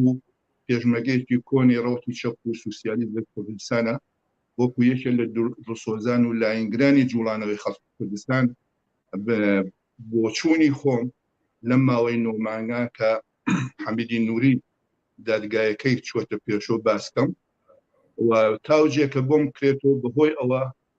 کە هەروەکو سوودە کەیسەوە بڵاوتان کردووە لە مۆردی خاوەرانۆم پێم وایە خاوەران لە ئێرانە لە کوردستانەوە دەستی پێکرد لە شارەکەی پاو نەوسووە دەستی پێکرد لەو ڕۆژەوە دەستی پێکرد کە خومێنی حکمی جیهادی دا و خەڵخاڵی قاتڵی نابۆ کوردستان لە ئەرزی 1 هەفتە 58 کەسیان لە شارەکانی پاو نەوسوو سنە مەریوان سەقز هەڵبژار و حکمی ئەدامیان سادە کرد. بۆیە من پێم وایە ئەم بەشە کە ئێستا ئێمە قسەی لەسەرەکەین و هەرە و قسە و باسی لەگەڵ کاگە یوسفی عەزیز کردامانوونە بێ دەستی خۆش بێ هەموو یەکێتۆ سەر مەسەلەی کورد ڕەبتە پایکاتەوە بە مەسەلەی کوردستان لە هەموو بەشەکانیە و پێم وایە لێراجی خۆیەتی من ئیشارەیەکی زۆر کورتکەم بە ئیجازەی خۆت من پێم وایە وەکە لە کوردستانە جیاواز لە هەموو جێرەوکێشەی زلهێزەکان و ئەو دەوڵەتە ناوچەیانە بەڵام یەک مەسەلە هەیە بۆچی مەسەلەی کورد بۆچی مەسەلەی کوردستان بەپێی بەرداشتی من بەپێی بۆچوونی من بەپێی تەجروبەی من پێم وایە ئەوە کە لە ماوەی ئەم 43 ساڵان من خۆم بەشداری ناو دووڵانەوەی خەڵکی کوردستان بووم لە هەموو بەشەکانیە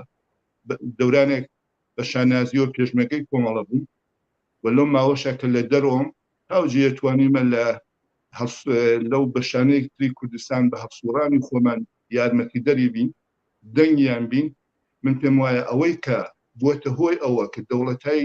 داعش و فاشیستی تورکیە و ئێران لە هەمیشە یەک بگرن بۆ سەرکوتی جوڵانەوەی خەڵکی کوردستان و مقاومەتی ئەم خەڵکە مبارز بوون دموکرات بوون داخوازی ئینسانی و مرۆوانەی خەڵکی کوردستانە بۆیە ئەمان لە هەموو کاتێکە لە هەر شوێنێکە بۆیان بکرێت چ بێ ئەدام کە لە سنە و سەفرد و پاوە دەتی پێکرد چ بەوە کەیسە لە زیندانەکانی تورکیا و چ بەوەکە بە بۆمباران و بە تۆپباران و بە مەحاسرەی ئابووری و بە هەموو شێوەیەک ئەوانە نێم جوڵانەوە تێک بشکێنن شاری بۆ بێنن و من پێم وایە ئەگەر ئێمە ئەمڕۆژ قسە و باسێکەکەین لەسەر دادگای حەمیدی نووری هەر ڕەبت پێکاتەوە بە مەقاومەت و بەرخوردان و ڕاوەستانی جوڵانەوەیەک لە هەموو بەشەکانی کوردستان و ئێمە کە خۆمان لە ڕۆژهەڵات و هاتین زۆرتر شاهدی ئەوەن دیارە لەسەرەوە قسە و باسەکەمان ئەچێتەوە چوارچێوە من لە خزمەتم کاکا کوێز کاک ڕەحمانی خۆشەویست پێشەوە یەک تۆز کامێرەکەت بەرە بۆ خوارەوە تەسویرت تۆزە بێتە سەرەوە بەسەر چاوی بم بۆ باشە ئەو بە شتێکمە و پشتێ چەسپێکی بەشی تەکنیک تەزەکوریاندا و کە منە و کارە بکەم زۆر سپاسیانێت وەڵام من هەوڵمدا بەڵامی تر ڕاستەکەی وتم چووکە نامزانی وقتە چۆن پێم وا بێسە باشتر بێ باشە دەستەکانە خۆش بێ شتێک شەخمە پشتەکەی بووەسە بە ئازا ئەمەشکەم بە ئیتە هاوڕیانی تکنیک ڕازی بن چونکە هاوڕانی تکنیکە ڕازی نەبن من و تۆش باشتر ناتوانین قسە و باسەکەی خۆمان کاک ڕەحمان حەمیدی نووری یا حەمیدی عەباسی پێشینەکەی ڕوونە هەروەکو لە سەرەتاوە ئاماژەم پێدا پاسدار بووە قاتڵ بووە هەر لە سەرەتایە لە ناو خەڵکی کوردستانە هاتووە چالاکی نزامی کردووە و سەرکوت و سەرکوت بووی ئەوانەی کە تۆ باست کرد قارنێ و قەڵاتان تەوای ئەوانەی کە ئێستا باسی لەکەن ئەوانەی کە لە سەروبەندی قیامدا وایلی انقلاب لە ئێرانە خەڵکی کوردستان بوونە قوربانی دەسەڵاتی تازە بە دەسەڵات گەیشتووی کۆماری ئیسلامی لە ئێران دوایەژە بێ بە دادستان بە جورمی جەنایەتی جەنگی و پێشێلکردنی مافی مرۆڤ ئەم ئێستا حەزەکەم بزانم دیارە ئەمە هەروەکو خۆشت وتت سڵاوت نارد بۆ بنەماڵەی قوربانیان ئەوانەی کە بە شێوەیەک لە شێوەکان قوربانی دەستی دەسەڵاتدارێتی کۆماری ئیسلامی لە ئێران بووە هۆکار بۆ خۆشحاڵی دەربڕینی تعدادێکی زۆر لە بنەماڵەی قوربانیان لەو کەسانی کە خۆیان سەردەمانێک لە زیندان بوون ئازیزانیان لەدەستشوە بە دەست کۆماری ئیسلامی بە مەحکومکردنی حەمیدی نووری لە سوێد چۆن بوو ئەم حەمیدی نووری هات بۆ سوێد و چۆن بوو سەرەتایی دەست پێکردنی ئەو کەمپێنە حەزەکەم بۆمان بۆ شی بکەیتەوە جاچینە سەر پرسیارەکانی تریش بەسەر چاو من پێم وایە خۆشبەختانە بۆ دنیای تەکنۆلۆژی و تکنیک وای لێ هاتووە ئەگەر و ئازیزانە کەیسە بینەری بەرنامەکەیەوەن قامکنە بنم بە گوگلا و بنووسن حەمیدی نووری زۆر لەو معلوماتە یا لەو قسە و باسانە کە من لێرە باسیەکەم ئەبین و ئەتوانێت مشایکن زۆر لە من باشترش متەوەجەی مەجموعەی لەو شت بن بەڵام بۆ من وەکو هەڵسوڕاوێکی جوڵانەوەی خەڵکی کوردستان وەکو کەسێک کە خۆم بەلایەنگری خەڵکی پێکار و زەحمەت پێشەدانم وەکو کەسێک کە لەباری فکری خۆم بە چەک و سوسیالیست دەزانم پێم خۆشەوە بڵم کە حەمیدی نووری یەکێکە لەو کەسانە کە جمهوری ئیسلامی وەکو سیستم وەکو نظام گەورەی کردووە بەخێوی کردووە فێری کردووە چۆن کوژێت چۆن ببڕێت لەو دەورانە کە ئێمە لە سەنگە لە کوردستانە دفاعمان لە ئازادی و دموکراسیە کرد ئەو بووە بە بەسیج و پاسداربەک بۆکو خۆی بەشی هەرە زۆریان بەڵام حەمیدی نووری وەکو زۆربەی دەسەڵاتدارانی سیاسی لە ئێرانە تاوجێ توانیانە خەڵکیان قشتووە خەڵکیان قەتڵ عام کردووە ئەمڕۆژ بووم بە ساحەوی پوڵ و نەوایەک بۆ خوان و بۆ کەسوکاریان لە ئێرانە کچ و کوڕی خەڵکی فەقیر و هەژار لە شارەکان و لە دانشگاکانە بەر کوتەکل و گردن بەڵام مناڵەکانی خۆیان لە ئەمریکا و لە ئەوروپا خڕێکی ژیانێکی زۆر باشن لە ئیمکاناتی دموکراسی ئیسفاداکەن حەمیدی نووری زەحمەتە کێشە پێم وایە بێ ئەمە جاری ئەوەڵی نەبووە جاری پێشاتووە زەحمەتە کێشە دێ بۆ ئەوروپا و دێ بۆ ئەوروپا یەتە سوئێد لە سوێت زاوایەکی بووە کە من ناوی نابم بەڵام دیارە زاواکە پێشتر مەجموعە مشکلاتیان بووە ئەو ئاگداری وەسیەتی بووە و ئەو لەگەڵ ئیرجی مەستاقیە تەماسەگرێ و ئیرجی مەستاقیش دیارە هەمووتان ئیناسن یەکێک لە زیندانیانی قەدیم بووە مجاهد بووە پێشتر و ئەو کەسەش بووە کە وەختە هاتووە زەحمەتی زۆری کێشاوە مەجموعێ لە شکنجەکانی جمهوری ئیسلامی لەو کەسانە کە لە زیندانە مشکلاتیان بۆ باسی کردووە لێرەش فعال بووە تاوجەیە کە توانیەتی سەدوای هاتنە دەریوە ئەوانە دژی جمهوری ئیسلامی فعالیەتە کرد کە دەستی خۆش بێ و ئەوانە ئەتاوجەیە کە من لە بیرم بێ پێم وایە نوامبری 2019 بێ کە دێتە سوئێد لە فرودگا بەڵام بەناو حەمیدی عەباسیۆ دێت لەوێ ئەیگرن دیارە ئەو کەسە کە واقعەن تاوجەیە کە من بیستومە و ئەزانم کەسێک بووە کە بناوی هێرش کە قەدیم زاوای بووە و ئەو مساحبەیەشی کردووە لە ناو مساحبەکانی ئەشارەی پێکە باسیەوەکە بەڵامی تر لە ناو قسە و باسەکەەوە لە ناو شتا کە خۆی جوت و من بیسە نامێ بەرنامەکەمان چێتە سەر و بەشەی خەڵکە توانێت قاموزنی بەناو چێتە ناو یوتیوب بە دوای هێرش و حەمیدی نووری و ئیرجی مەستاقیا گەڕێ مەجموعەی مساحبانە ماون لەو قسە و باسانە ماون ئەگەر لایەن نەبرد بێت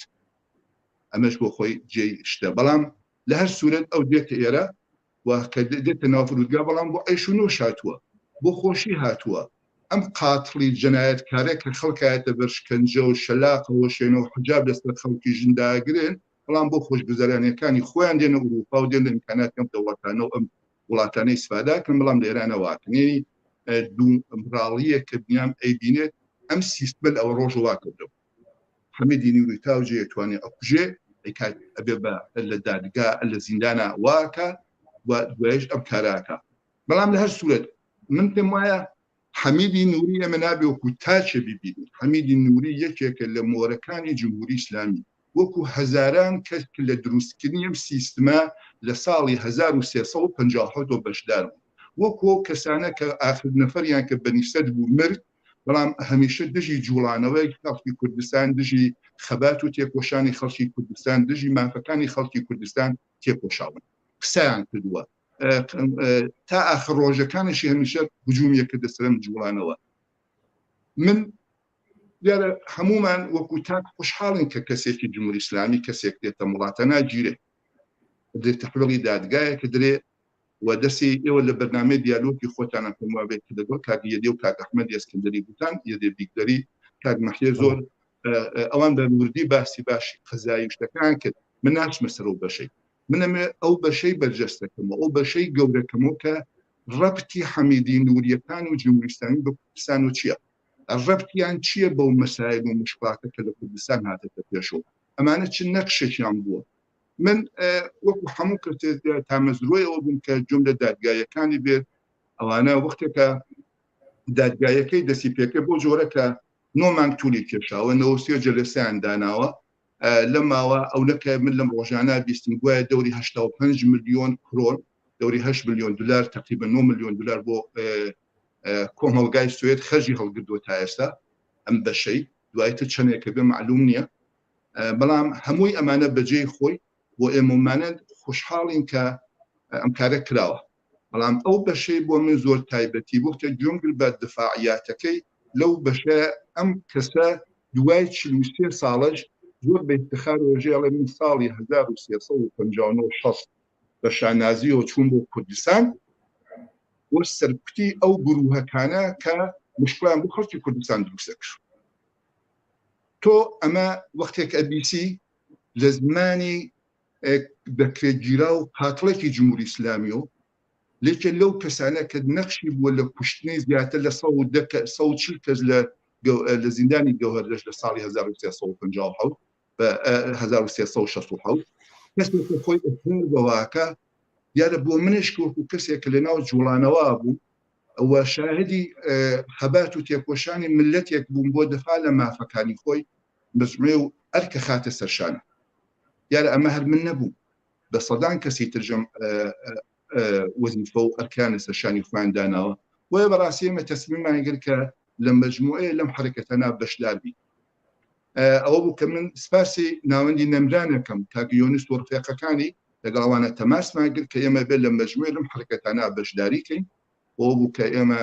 بەشێک هەر لەم ڕفێقا قدیمیانە بەشێک لەم کەسە چەپانە بەشێک لەم کەسانە لەم ژن و پیاوانە کە ڕۆژە لە ڕۆژان لە سەنگەری دەفا لە خەڵکی کوردستانە بەشداریان کردو ئێمە چوونە بەردادگاکە دەستێت جەلسا بەڵام ئەوە کە ئێمە کردمان بە نماد بۆ خۆمان و کردمان بە پلاکارد بۆ خۆمان وێنەی ئەو ئازیزانە بوو کە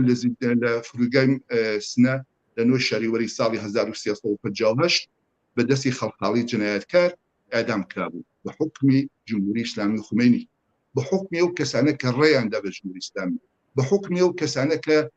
ڕازی بوون و فتوانەدا لەسەر خەڵکی مەخالەفی خۆیان ئێمە ئەومان کرد بە پلاکاردی خۆمان وە لە پشتەوەی بێتای ئارمی هیچ حزبێک هیچ جەریانێک نا وەکو پلاکاردێک وەکو وێنەی ئازیزانی کوردستان وەکو وێنەی خەڵکی کوردستان وەکو وێنەی ئازیزانی جوڵانەوەیەک لە پشتەوە وێسان یارە بەڕاستی لە نوامبرامە لە گشتێکی نوامبرا کەسوی بەشداریمان کرد هەوا زۆر سات بوو بەڵام ئەو ئازیزانە کە سن و ساڵێکشیان لێ گوزرا بوو هاتن زۆر بەخۆشی و زۆر بە باشی و پلاکاردانەمان کرد بوونی ئێمە حزوری ئێمە لەوێ بەشێک لەو جریاناتەکە ڕۆژ لە ڕۆژان ڕێیانەدا بە جمهوری ئیسلامی وەکو سازمانی مجاهدین قناکەم لێرە و بەحساکەم بەڵام مەسئولیەتەکەی لە خەمە سەرشانی خۆشم ئەوانە پێیان ناخۆش بوو ئەوانە کەسانە بوون کە بەڕاستی بە دیتنی ئەو پلاکاردانە ڕووخۆش نەبوو بەڵام جەماعەتێکش خوشحاڵ بوو کاک ڕەحمان ئالۆ مۆزوعە مجاهدین لەگەڵ بەتایبەتی زۆرتر مجاهدین زۆر بەرجەستە بوونەوە لەناو ئەو کەمپینە و میدیا بەتایبەت فارسەکان زۆر ئەوانیان زاکردەوە لەگەڵ سەڵتانە تەڵەبەکان ڕۆڵی کوردەکان و بە قەولی خۆت بەشێک لە قوربانیانی دەسەڵاتی حەمیدی نووری و ئەو ئەمسالی وەکو حەمیدی نووریەکانن زۆر ئاوا بزەق نەبووە بەرچاو نەبەر واقعا نەخشیان زۆر نەبوو یا میدیاکان بە عەمد ڕۆڵی مجاهدین و سەڵتانە تەڵەبیان بەرجەستە کردەوە ڕاستەوێ کاک ئاکۆ واقع دەوەیە کە هێز زۆر شت تەعینەکە ئێمە هەر لەم شارە لە شاری ستۆکۆلمە وەختی وەی خۆی لە ماوەی ئەم چەند ساڵا کە من لێرە بووم بە تایبەت لە ڕابتەگە مەسلەی باکوور و ڕۆژاوە ڕابتەگە ئەفرین و ئەوانە بەڵێ زۆر کۆبانی زۆر جارێمە لەم شارە تەزاوراتمان لە ڕێخستووە بە 3000 نەفەر بە 5000 نەفەر ئێمە شاهدیەوە هەین کە چ استقباڵێکی لێکراوە لایەن خەڵک بەڵام میدیایە کە سەر بە بۆ چوونهای جیاواز بەڕاستی زۆر لەگەڵ ئێمە ناهات ئەمە واقعێتێکە کورتێکیان بڵاوە کرد لەو ڕۆژانەشە هەرچەند بەشێ لەم جریاناتە وەکو لە میدیانە هاتن مستمێ مساحە بۆ قسە و باسییان کرد بەڵام بوونی ئێمە بەداخەوە تعدادمان کەم بوو بەداخەوە ئەو جۆرە کە بێ شاید و باید تعدادمان زۆر وایە بەجێی 30 نەفەر بواین بە 100 نەفەر بەجێی 100 کەس بواین 100% ئێمە زۆرشمان داپۆش زۆر شت ئەمە جێی خۆیەتی من هەر لەم بەرنامەوە هەر لەم شوێنەوە گلەیە و ئەم قسە بکەم ئێمە داخوازی خۆمان مەترح کرد داوای خۆمان مەترح کرد بەداخەوە ئەو جۆرە کە شاید و باید بێن بەدەم حرەکەت خۆ نەهاتن ئەمە ڕەحمانی غوڵامی یا ناوەندی نەمران یا تەوای و ئازیزانەی ترکە فەعال و هەرسوڕاوی و حرەکەتە بوون هیچ کامیان بە دوای ئەوە نەبوون کە بۆ خۆیان میداڵە کەسکن بیکن بە پشتوانەیەکی سیاسی بۆ حەزبەکەی خۆیان ئەمە بەشێکە لە مێژووی خەڵکی کوردستان من وەکو پێشمەرگەیەکی کۆن جنابە وەکو ئەندامی حزبێک بەڵام بە بۆچوونی خۆتۆ ئێمە ئەبێ لەم مێژووە کە سەربەرزانە دروست بووە دفاعکەی بیپارێزی ئێمە ئەبێت لە جێی خۆیان حزور پیاکەی ئێستا هەرەوە کە ئێوە زەحمەتان کێشاوە چەند بەرنامەتان لەسەر مەداناوە دەستان خۆش بێ ئەبێ زۆرترشی بکەن من پێم وایە ئێمە بۆیە منم بەشەی مەترەحەکەم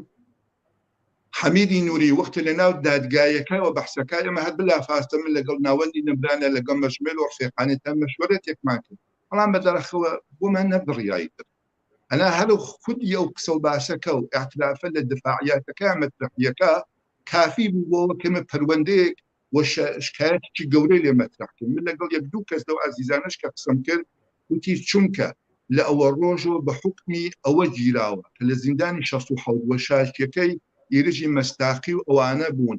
وە دواترێژ لە ناو دادگایەکەیە لەو کەسە کە شاکی بوونێ لەو 16 کەسە کە شاهد بوون بەداخەوە ئێمە نەمانتوانی و نەخشەمامێت ئێمە نەمانتوانی لەوێ چوار کەسی ئێمە لەمانەی ئێمە کە لە قانون نەزانن زمان حاڵن باشتر ئەتوانن ئەمە بەینە پێشەوە بەشێکی ڕخنەکەی بە منە هیچ کەیسێکی تر بێژگە لەوانەی زیندانیانی 16 کەوتە بەردەست دادگا کەوتە بەردەست دادوەر تاوجێ کە من بیستوێتم نەخێت قبوڵیان ناکرد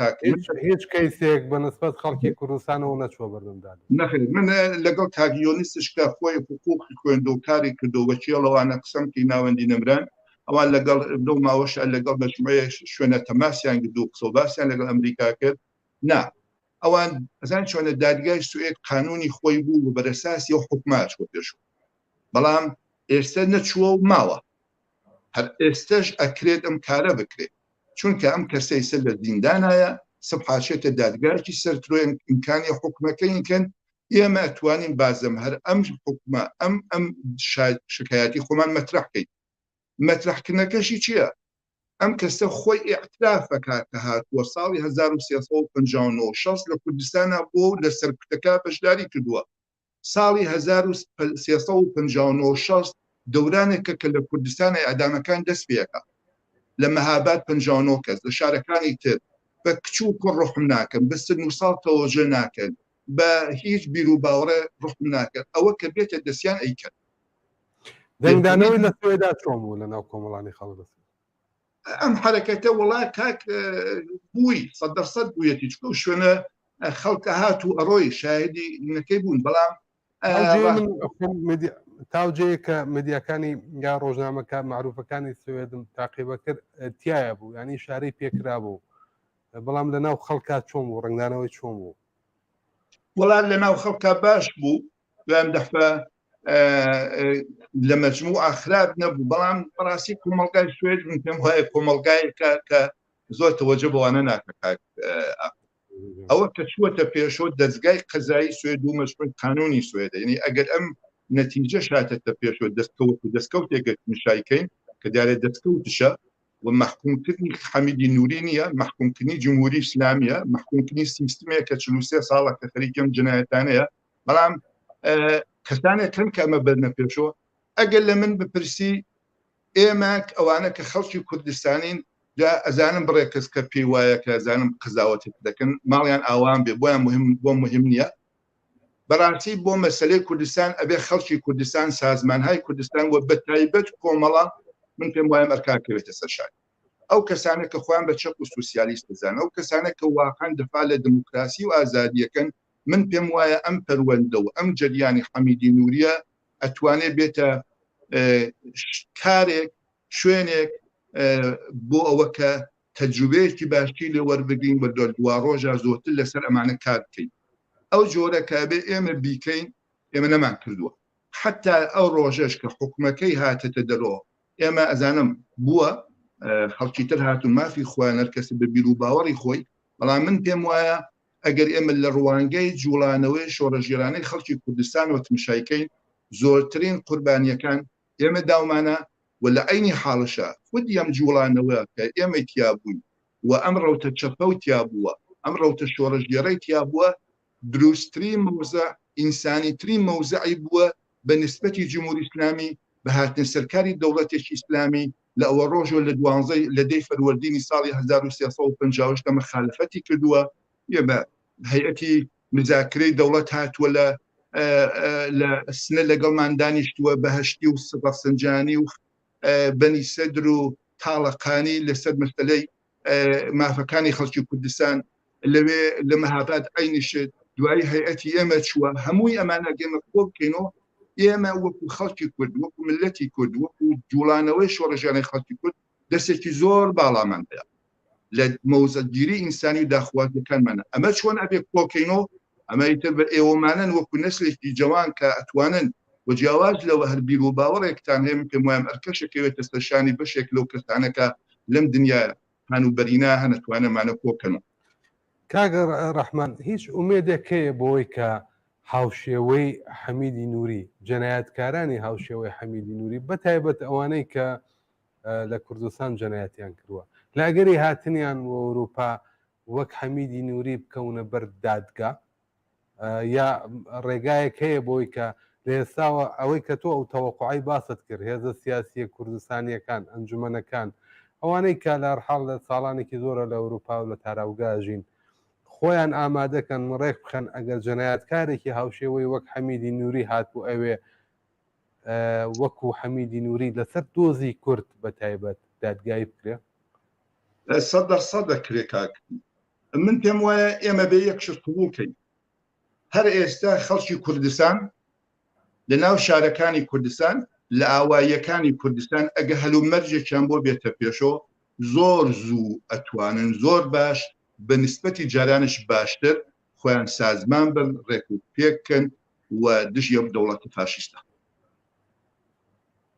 ئەمە شتێکی تیان نیە ئێمە لە ماوەی ئەم چەند ساڵا خودیەوەی ئەحساب ئومیانە کە کراوە لە بەدوای جریانی ئادامی فەرزادی کەمانگەر و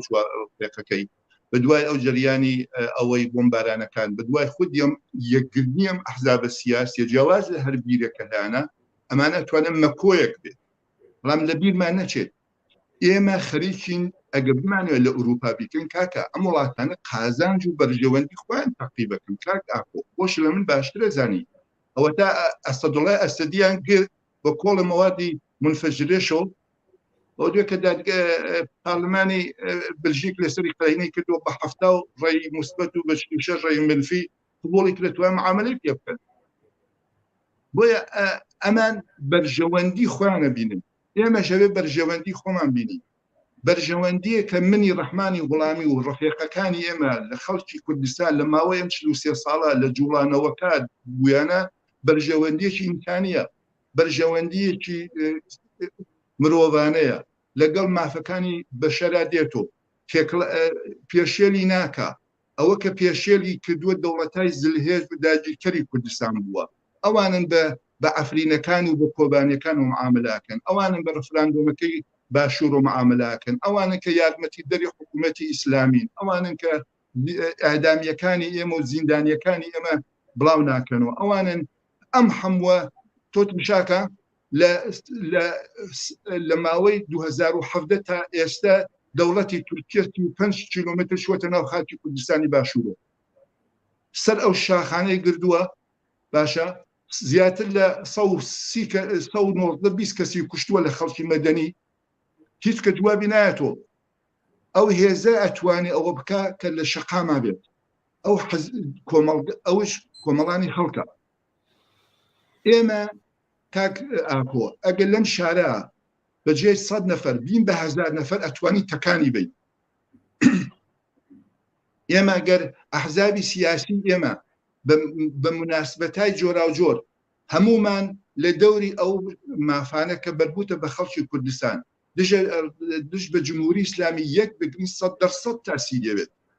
بەڵام بە 10 کەس و 15 کەسۆ لە پشت ئێمە زۆر کەسی سوێدی هاتووە زۆر کەساتون هەوڵمان بۆ داوە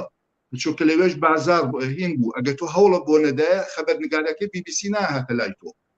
خەبەرنگارەکەی فەڕەنسا ناهاتە لای تۆ چوە لای مجاهدینی یا جریانێکی تر 300 کەس بوون و تەواوی بۆمەوە و ئیمکاناتێکیان پێ بوو و ئەوی زۆرتر خەبەرنگاری چاوی وای بینێت بۆیە من پێم وایە ئێمەمانن ئەمڕۆکە خەڵکی کورد ئێوە وەکو کۆمەڵە میدیاتان هەیە من پێم وایە بێت تاسیری زۆرترتان بێت زۆرتر نەخشتان بێت لەوە لە ڕۆژا و لە حرەکەتایەکی وا خەبەرنگاری دۆستێکی خۆتان فعالێکی خۆتان بێت کە دوربینەکە بێنێت بڵاوی بکاتەوە چونکە ئێمە ئەبێ ئەم خەبات و تێپۆشانە لە هەموو بەشەکانی کوردستان و جیهان بە یەک وەسڵکەینەوە دژ ئەم دەوڵەتە داگیرکەران بۆیە من ڕوسەکەی کاک ئاکۆی خۆشەویست من وەختە لەگەڵ جناب شتا قسەم کەوتم وتم بۆ من حەمیدی نووری بەکرێگیراوێکی جمهوری ئیسلامیە جەلادێکە کە ئێستا بەخۆشی و ڕێی کەوتێرۆ نەیزانی کە تووشی و موسیبەتا بێ ئەوە خۆتان دیوتانە فیلمەکەی بڵاوە بێتەوە لە تاران لە ناو ماشینەکە چەپڵە لێات و بەخۆشی و دێ بۆ ئەوروپا بۆ کەیف و خۆشی بە پوڵی ئۆکان و کە کوشتویەتی بەڵام ئێمەمانن لە وڵاتانە ئێسش هەن کاکە ئێسش کەسانێکن بە کراواتۆ پاسداریەکەن لە جمهوری ئیسلامی ئەمڕۆژ کەسانێکن کە لە ناو دنیای مەجازیە بەخۆیان ئیجازایەکەن لە جنایاتی جمهوری ئیسلامی دش بە خەڵکی کوردستان دفاعکەن ئێستش کەسانێکن کە خەریکن ماڵی ئەو وەسیەتاکەن ئێستش جمهوریەکی ئیسلامی تر خەوتووە لەگەڵ سەڵتەنەت تەڵەبەکان و لەگەڵ لاینگرانی پەهلەوی ئەگە هەر ئاڵۆگۆڕێکی سیاسی بێتەوە بە حکوومەتێکی تازەوە بە قانون ئەساسێکی تازەوە لەژێر ناوی تەمامیەت بە شوێنیزمێکی ئێرانی و هجوم کەنە سەر خەڵکی کوردستان و ملەتەکانی ترش بۆیە من پێم وایە ئەم ئەرکە ئەکەوێتە سەرشانی ئێمە وەکو ئەو کەسانە کە لە قەدیمە پێشمەرگەی بوو دڵسۆزی بوون فعالی بووین وەکو ئەو کەسانەش کە ئەمڕۆ لە ناو دنیای مەجازیە کاری بۆ کەن وەکو ئێوەمانەندش کە ئەندامی فعالی ڕەوتێکی چەپن پێم وایە بە دروست ئەم ئەرکەشەکەوێتە سەرشانیەوە. زۆر سپاس کاک ڕەحمان یەک پرسیار شاید کۆتا پرسیاریش بێت چونکە کاتی بەرنامەکەمان ڕوو لە تاوبوونە پێدوانیە کە حەمیدی نووریش هەروەکو خۆت باست کرد ئەو وڵاتانە مصالحی خۆیان لەبەر چاوایە ئەکەوێتە بەر قانونێک و یاسای پارلەمانێکی و هاوشێوەی پەرلەمانی بلژیک و ئەویش معاملەیەکی بەسەرەوە ئاکرێ و تەحویلێرانە درێتەوە یا ئەو حکومەی ئیدامەدارە بێ. وڵا کاک ئاکۆ ڕاستەکەی ئەگەر بە دەستگای قەزایی سوێد بێن پێموانی بەڵام دەستگای قەزایی سوێد حکومەکەی خۆیە دوای پاشان دەچێتە زیندان و دواتە چ معاملەیەکە کرێ پارلەمانە هەرەوە کە هیچ کرد باوەڕی ناکرد ئەسەدوڵای سەدی لە پارلەمانی بلژیکە ئەو کارەکرد ئەمڕۆژ لاینگرانی جمهوری ئیسلامی لاینگرانی چەوسانەوە لاینگرانی دەوڵەتای داگیرکەر و فاشیست لەناو پارلەمانی ئەم وڵاتانەشە کەسیان هەیە حضوریان هەیە کاری بۆکەن هەرکو ئێمە دۆست و لاینگری خۆمان هەیە ئەوانشی خۆیان هەیە من پێم وایە ئەگەر ئێمە بتوانین ئەم پەروەندە قورسترکەین ئەگەر ئێمە ڕۆژە لە ڕۆژان ئەگەر شتێکی وامان بیست ئێمە بە تایبەت ئەوانە کە لە خەڵکی کوردستانی ئەوەڵین کەسان بین کە لە ناو مەیانی شاری ستۆکۆلما کۆبین و پەرچەمەکانمان دژی جنایەتەکانی جمهوری ئیسلامی و بەکرێگیرانی کەسانی وەکو حەمیدی نووری بەرزکەینەوە من پێم وایە متوانێت تەسیری بێت بەشێکی زۆر لە خەڵکی کورد کە ئێستا لەم وڵاتانە هەن فعالن کارەکە نەخشی موسبەتیان هەیە و دانیشتووی ئەم وڵاتن مێدبوریارە و بەقڵ شارومەندی ئەم وڵاتن ئەتوانێت نەخشیان بێت بەڵام ئەگە من فەقەت لە ماڵەکەی خۆمان دانیشتیم نایبڕێت بۆ ئاگاداری تۆ و بینەرانی عەزیزشە من هەر ئەو ڕۆژە جەماعەتێک پلیسە ناتم کە بە پلیس لیبا شەخسین لە ماوەی ئەم 12 ساڵا کە من لە ناو محەممەد تەزاورات توشدار هاتین و ڕۆشتین و زۆر جارش تەلەفۆنەکەمان بەدەستەوە بۆ بڵاومان کردێتەوە ئەمانەیان ناسین ئەوانە دۆستیە من دۆست بەڕاستی من وەکەوە بەحسیەکەم کە وەختی ئێمە قسەمان کرد لەگەڵیان حەقیان داوە بە ئێمە وەکو ملەتی کورد ئەوانش تەشخیصیان هەیە ئەوان دەزانن ئەو دەوڵەتەکەی سەر لە تورکیا دانیشتووە وەکو دەوڵەتی ئەردوغان چ وەحشیەکە ئەزانێت کە لە ئاین ئیسفاداکە ئەزانێ ئەوە کە لە تاران دانیشتووە ئەزانێت چۆنە ئەزانێ ئەم دەوڵەتانە کە داعشێکی سونە و داعشێکی شیعەن چۆن لە ئاینی ئیسفاداکەن بۆەوە کە بەرژەوەندیەکانی خۆیان بپارێزن ئەگەر ئێمە بمانەوێت ئەوە بەرچاو بشکێنی بە هێزەکەمان زۆر بێت هێزی زۆرەوە نییە کە من و تۆ فەقەت لە پشتەمەوە قسەکەین یا دوو میدیای تر ئەبێ ئەحزابی سیاسی خەڵکێتر کە خۆیان بە دڵسۆز ئەمازانن لە دەوری پلاتفۆرمێک کۆبن ئەو پلاتفۆرمەش بە نەزەری من ئەوەیە کە ئیجازە نابێت بدرێت کە حەمیدی نووری معاملەی پێوە بکرێت ئەگەر ئێمە نەینە خیابان من زۆر پێم سێت نییە معاملەی پێ بکرێت چونکە من وەختێ بینم وەزیرەکانی سوئێد ئەچن بۆ تاران ڕووسەریان بەستەرەوە حەجابەکانیان وا داپۆشن وەختە ژنانی پارلەمانی ئەوروپا لێرە دفاع لە دموکراسی و ئازادیە کە نەچنە بێ حاضر نین و ئەمە قبولمانکەن ئیتر عجایبش نییە سڵ معاملەی پێ بکەن. ڕحمانجان بەبوو ڕخسەکەت پێ بڕم یەک دوو پێیان هاتووە چونکە دوایەوەش کاتەکەمان ئەوەندەی نەماوە یەک دەقەمانماوە باوانە تعدادێک هەر بینەری پێشوو لە سەرەتای بەرنامە لە کاسب لەگەڵمان بوون هەروە ڕێزسلاویان ناروە بۆ کاگە ڕەحمانی خۆشەویست و برازیل و سیان کردوە و سپاسیان کردوە بۆ ڕوونکردنەوەکانی دانەیەک پەیاممان بۆ هاتووە نووسێتی خۆزگا دادگایی حەمیدی نووری و حەمیدی نووریەکان لە کوردستان و لە ئێران کرایە لێرە لە دادگای عەلەمی